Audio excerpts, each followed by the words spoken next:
प्यारे दोस्तों, आज की कहानी इस किसान की है जो ईमान की कमी के बाइस अपनी फसल से फैज ना पा सका। राजस्थान के पहाड़ों के दरमियान एक छोटे से गांव में एक आजिज और मेहनती किसान विक्रम रहता था। विक्रम के पास थोड़ी सी जमीन थी, जो बस इतनी थी कि वो और उसका खानदान इससे गुजारा कर सके। लेकिन सालों की मेहनत के बावजूद जमीन बंजर हो चुकी थी। विक्रम इस पर जितनी भी मेहनत करता, इसकी फसल कभी अच्छी नहीं होती थी। एक दिन जब विक्रम अपने खेत में काम कर रहा था, एक बुजुर्ग दरवेश वहां से गुजरे। उनकी आंखों में हिकमत और चेहरे पर सुकून था।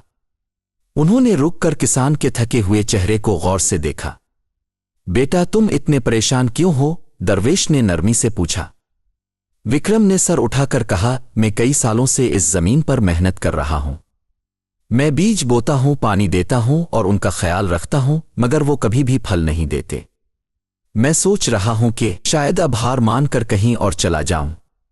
दरवेश मुस्कुराए और नरमी से बोले, क्या तुमने कभी सोचा है कि ये सिर्फ मिट्टी में बोए जाने वाले बीज ही नहीं, बल्कि तुम्हारे दिल में बोए जाने वाले बीज भी अहम है? आपका क्या मतलब है बुजुर्ग? विक्रम ने हैरानी से सवाल किया। दरवेश ने बंजर जमीन की तरफ इशारा किया और कहा, देखो बेटा, सिर्फ मिट्टी ही नहीं, तुम्हारा ईमान भी परवरिश चाहता है। जब तुम किसी चीज पर दिल से यकीन रखते हो, चाहे हालात जैसे भी हों, वो ईमान आखिरकार फल देता है। विक्रम ने दरवेश की बातों पर गौर किया और बोला, मैंने बहुत कोशिश की है और हमेशा नाकाम हुआ हूं। ईमान से क्या फर्क पड़ सकता है? दरवेश समझते हुए बोले, तुम्हें सब्र और नेक नीति पर मुकम्मल यकीन रखना होगा बेटा। अपने काम पर ईमान रखो, जिंदगी की भलाई पर ईमान रखो और सबसे बढ़कर खुद पर ईमान रखो। जो बीज तुम जमीन में बोते हो, इस पर ही नहीं बल्कि जो बीज तुम दिल में बोते हो, इस पर भी यकीन रखो।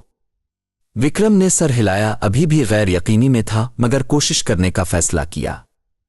दरवेश आगे बढ़ गए और विक्रम अपना काम करने लगा। इसके बाद इसने महज खेती पर तवज्जो नहीं दी, बल्कि दरवेश की बातों को भी दिल में बिठाया। वो नए जज्बे से काम करने लगा, पौधों को शुक्रगुजारी के साथ पानी देने लगा, उम्मीद के साथ बीज बोने लगा और जमीन की देखभाल मुकम्मल यकीन के साथ करने लगा। अब वो फौरी नताइज की तवक्को नहीं रखता था, बस इस बात पर यकीन रखता था कि इसकी मेहनत और ईमान एक दिन जरूर रंग लाएंगे। दिन हफ्तों में बदले और हफ्ते महीनों में विक्रम मुसलसल काम करता रहा। इसका दिल ईमान से भरा हुआ था। फिर एक सुबह जब बारिश हुई तो कुछ हैरत अंगेज हुआ। वो बंजर जमीन छोटे सब्ज कोंपलों से भरने लगी। आहिस्ता आहिस्ता कुछ ही हफ्तों में फसलें सरसब्ज और मजबूत होने लगे। विक्रम का ईमान आजमाइश में जरूर पड़ा, मगर उसने बिलाखिर वो फल देखे जिनकी वो बरसों से ख्वाहिश कर रहा था। जब फसल पकने का वक्त आया तो विक्रम की जमीन पहले से कहीं ज्यादा सरसब्ज और जरखेज हो चुकी थी। इसने अपने खेत को हैरत से देखा और उसकी आंखों में खुशी के आंसू आ गए। इसने पुकारा, ये एक खुदा का मौजिज़ा है। गांव के लोग जमा हो गए और हैरत से विक्रम की जमीन को देखने लगे। ये कैसे मुमकिन हुआ? उन्होंने पूछा। विक्रम मुस्करा कर बोला, ये जादू नहीं था दोस्तों, बल्कि ईमान की ताकत थी। मैंने अपनी मेहनत पर यकीन रखा और भरोसा किया कि अच्छे दिन आएंगे, चाहे हालात कितने ही नामुमकिन क्यों ना लगे। मैंने जिस दरवेश से मुलाकात की, उन्होंने मुझे बताया था कि ईमान दिल में बोए जाने वाले बीजों की मानिंद है। जब तुम यकीन रखते हो, चाहे कितने ही मुश्किल वक्त क्यों ना आए, अच्छे नताइज जरूर हासिल होते हैं। इस दिन के बाद विक्रम की कहानी गांव के लोगों में नस्ल दर नस्ल सुनाई जाने लगी।